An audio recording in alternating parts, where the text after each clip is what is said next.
আল্লাহ কেন মানুষকে কষ্ট দেন, এর কারণ জানেন কি? মহান আল্লাহ তাআলা ইরশাদ করেন, وَلَقَدْ صَرَّفْنَاهُ بَيْنَهُمْ لِيَذَّكَّرُوا فَأَبَى أَكْثَرُ النَّاسِ إِلَّا كُفُورًا। আমি তাদের মধ্যে বিভিন্নভাবে নিয়ামত বিতরণ করি যেন তারা স্মরণ করে, কিন্তু অধিকাংশ লোক অকৃতজ্ঞতা ছাড়া কিছুই করে না। আসসালামু আলাইকুম ওয়া রাহমাতুল্লাহ। প্রিয় দর্শক, আজকে আমরা খুবই জীবন ঘনিষ্ঠ একটা বিষয় নিয়ে আলোচনা করতে চাই। আমাদের জীবনে নানান দুঃখ কষ্ট, জীবন জীবিকার অনিশ্চয়তা এবং অর্থকষ্ট নিয়ে বিস্তারিত আলোচনা করতে চাই। কেন আমাদের জীবনে এইসব দুর্যোগ ও দুঃখজনক ঘটনা ঘটে, তার প্রকৃত কারণ অনুসন্ধান করতে চাই। প্রিয় দর্শক, ইসলাম বিদ্বেষীদের একটা কমন প্রশ্ন, আল্লাহ থাকতে এত প্রাকৃতিক দুর্যোগ কেন? এত ভূমিকম্প হয় কেন? বন্যা হয় কেন? দুর্ঘটনায় এত মানুষ মারা যায় কেন?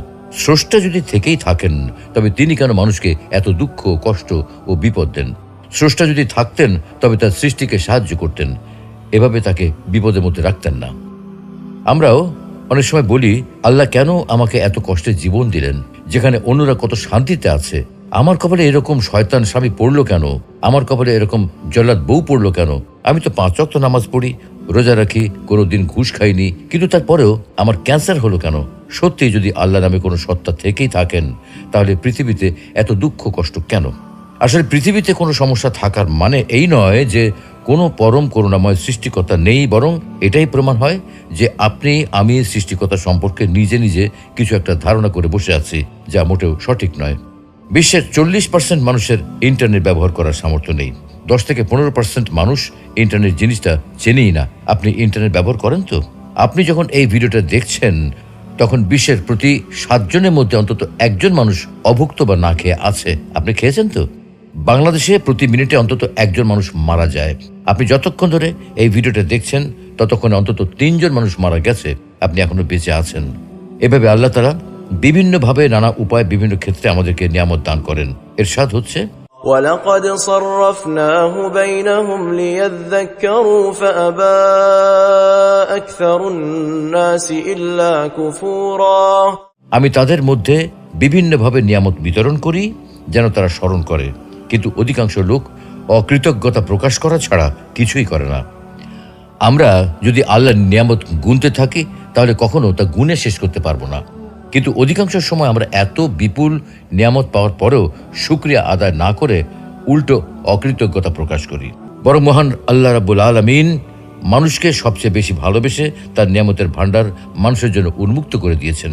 যেমন তিনি বলেন, أَلَمْ تَرَوْا أَنَّ اللَّهَ سَخَّرَ لَكُم مَّا فِي السَّمَاوَاتِ وَمَا فِي الْأَرْضِ وَأَسْبَغَ عَلَيْكُمْ نِعَمَهُ ظَاهِرَةً وَبَاطِنَةً।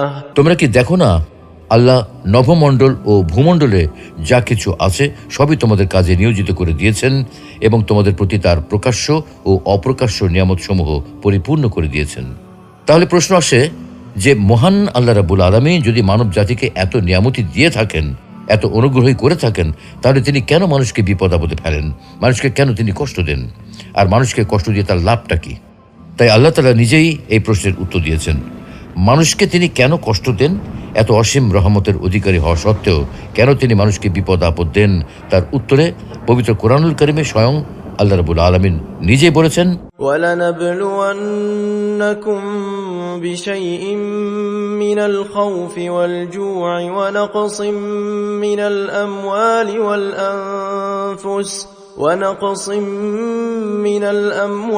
وَالْأَنفُسِ وَالثَّمَرَاتِ وَبَشِّرِ الصَّابِرِينَ। অবশ্যই আমি তোমাদেরকে পরীক্ষা করব কিছুটা ভয়ে, ক্ষুধা, মাল ও জানের ক্ষতি এবং ফল ফসল বিনষ্টের মাধ্যমে, তবে ধৈর্য ধারণকারীদের সুসংবাদ দাও। তার মানে আল্লাহ তাআলা আমাদেরকে পরীক্ষা করবেন, আমাদেরকে পরীক্ষা করার জন্যই দুঃখ কষ্ট দিয়ে থাকেন। এটাই তার সংবিধান, এটাই তার নিয়ম। এই নিয়ম শুধু আমাদের ক্ষেত্রে প্রযোজ্য নয়, বরং পূর্ববর্তী উম্মতদের ক্ষেত্রেও তিনি এমনটাই করেছেন। ক্ষুধা, কষ্ট, ক্ষতি, বিপদ আপদ ও বালা মুসিবতের মাধ্যমে তাদেরকেও পরীক্ষা করেছেন। পবিত্র কোরআনে আল্লাহ বলেছেন, وَلَقَدْ فَتَنَّا الَّذِينَ مِن قَبْلِهِمْ فَلَيَعْلَمَنَّ الله الذين صدقوا وليعلمن الكاذبين আমি তাদেরকেও পরীক্ষা করেছি যারা তাদের পূর্বে ছিল। আল্লাহ অবশ্যই জেনে নেবেন যারা সত্যবাদী, এবং নিশ্চয়ই তিনি মিথ্যুকদের ব্যাপারেও জেনে নেবেন।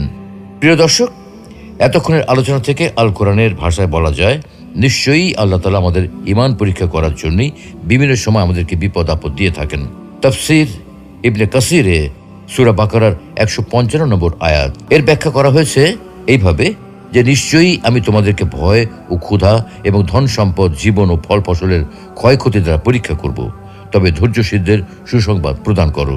অর্থাৎ এই আয়াতের মাধ্যমে আল্লাহ তাআলা ঘোষণা করেছেন যে তিনি অবশ্যই বিপদ আপদের মাধ্যমে নিজ বান্দাদের পরীক্ষা করেন। তবে যখন মুমিনগণ ধৈর্য ধারণ করার মাধ্যমে এই পরীক্ষায় উত্তীর্ণ হয়, তখন তারা প্রতিদান পেয়ে থাকেন। যেমন অন্য আরেক আয়াতে আল্লাহ বলছেন, وَلَنَبْلُوَنَّكُمْ حَتَّى نَعْلَمَ الْمُجَاهِدِينَ مِنكُمْ وَالصَّابِرِينَ وَنَبْلُوَ أَخْبَارَكُمْ আমি অবশ্যই তোমাদেরকে পরীক্ষা করব যতক্ষণ না আমি জেনে নেই যে তোমাদের মধ্যে কে জিহাদকারী ও ধৈর্যশীল, এবং আমি তোমাদের কার্যাবলী পরীক্ষা করি। আল্লাহ তাআলা মানুষকে কখনো পরীক্ষা করেন উন্নতি ও মঙ্গলের দ্বারা, আবার কখনো পরীক্ষা করেন অবনতি, অমঙ্গল, ভয় ও ক্ষুধা তথা অভাব দ্বারা। অর্থাৎ সামান্য ভয় ভীতি, কিছু ক্ষুধা, কিছু ধনমালের ঘাটতি, কিছু প্রাণের হ্রাস, অর্থাৎ নিজের ও অপরের, আত্মীয় স্বজনের এবং বন্ধু বান্ধবের মৃত্যু, কখনো মাঠে ফলানো উৎপাদিত ফসল, কখনো কলকারখানায় উৎপাদিত প্রোডাক্টের ক্ষতি, এইসব দ্বারা আল্লাহ তাআলা বান্দাদেরকে পরীক্ষা করেন। কিন্তু যারা এতে ধৈর্য ধারণ করেন তাদেরকে তিনি উত্তম প্রতিদান দান করেন। আর অসহিষ্ণু, অধৈর্য, তাড়াহুড়াকারী এবং নৈরাশ্যবাদীদের উপর শাস্তি অবতীর্ণ করেন। আর এজন্যই তিনি বলেন, আর ধৈর্যশীলদের সুসংবাদ প্রদান করো।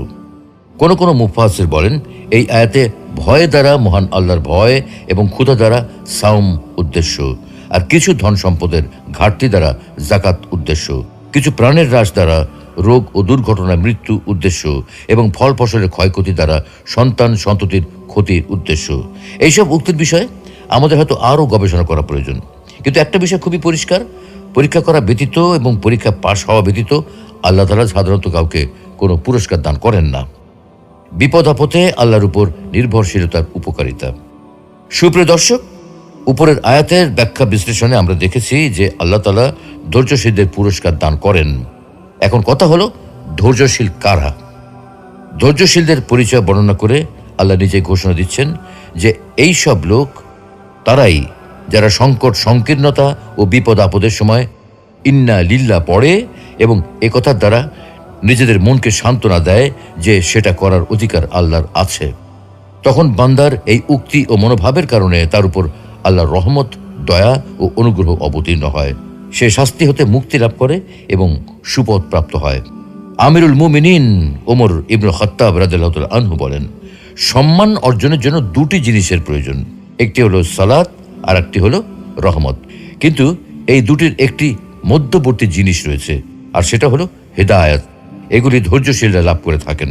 হাদিসের বিখ্যাত গ্রন্থ মুসনাদ আহমদে রয়েছে, উম্মু সালামা রাদিয়াল্লাহু তাআলা আনহা বলেন, একবার আমার স্বামী আবু সালামা রাদিয়াল্লাহু তাআলা আনহু রাসূলুল্লাহ সাল্লাল্লাহু আলাইহি ওয়াসাল্লামের কাছ থেকে ফিরে আমার নিকট আসেন এবং অত্যন্ত খুশি মনে বলেন, আজ আমি এমন একটা হাদিস শুনেছি যা শুনে আমি খুবই খুশি হয়েছি। যখন কোনো মুসলিমের উপর কোনো কষ্ট ও বিপদ পৌঁছে এবং সে ইন্না লিল্লাহ পড়ে ও এই দোয়া পাঠ করে, তখন আল্লাহ তাকে অবশ্যই বিনিময় ও প্রতিদান দিয়ে থাকেন। اللهم آجرني في مصيبتي واخلف لي خيرا منها। হে আল্লাহ, আমাকে মুসিবতের সময় ধৈর্য ধরার শক্তি দান করুন এবং এর পরিবর্তে উত্তম প্রতিদান দান করুন। উম্মু সালামা রাদিয়াল্লাহু তাআলা আনহা বলেন, আমি এই দোয়াটি মুখস্থ করে নেই, অতঃপর আবু সালামা রাদিয়াল্লাহু তাআলা আনহার ইন্তেকাল হলে আমি পাঠ করি, ইন্না লিল্লাহি ওয়া ইন্না ইলাইহি রাজিউন, এবং এই দোয়াটি পড়ে নেই। কিন্তু আমার ধারণা হয় আবু সালামা রাদিয়াল্লাহু তাআলা আনহার চেয়ে ভালো স্বামী আমি আর কাকে পাবো। কিন্তু বাস্তবতা হচ্ছে, আমার ইদ্দত শেষ হওয়ার পর রাসূলুল্লাহ সাল্লাল্লাহু আলাইহি ওয়াসাল্লাম আমাকে বিয়ে করার ইচ্ছা প্রকাশ করেন। প্রস্তাব পেয়ে আমি বললাম, এটা তো আমার জন্য বড়ই সৌভাগ্যের ব্যাপার, কিন্তু আমার কিছু সমস্যা আছে। প্রথমত, আমি একজন অভিমানী নারী, না জানি এর কারণে কখন আমি আপনার অপছন্দের কোনো কাজ করে ফেলি, না জানি এ কারণে আল্লাহর নিকট আমার শাস্তি হয় নাকি। দ্বিতীয়ত, আমি একজন বয়স্কা নারী। তৃতীয়ত, আমার প্রাক্তন স্বামীর ঘরে ছেলে মেয়ে রয়েছে। তখন রাসূলুল্লাহ সাল্লাল্লাহু আলাইহি ওয়াসাল্লাম বলেন, দেখো, মহান আল্লাহ তোমার অভিমান দূর করে দেবেন। আর আমার বয়সও তো কম নয়, এবং তোমার ছেলে মেয়েও যেন আমারই ছেলে মেয়ে। আমি এই কথা শুনে বললাম, হে মহান আল্লাহ রাসূল, তাহলে আমার কোনো আপত্তি নেই। অতঃপর মহান আল্লাহর নবীর সাথে আমার বিয়ে হয়ে যায়, এবং মহান আল্লাহ সেই দোয়ার বরকতে আমার পূর্ব স্বামীর চেয়ে উত্তম স্বামী অর্থাৎ রাসূলুল্লাহ সাল্লাল্লাহু আলাইহি ওয়াসাল্লামকে দান করেন। আবু সিনান রহমতুল্লাহ আলাইহি থেকে বর্ণিত, তিনি বলেন, আমার ছেলে সিনানকে আমি দাফন করলাম।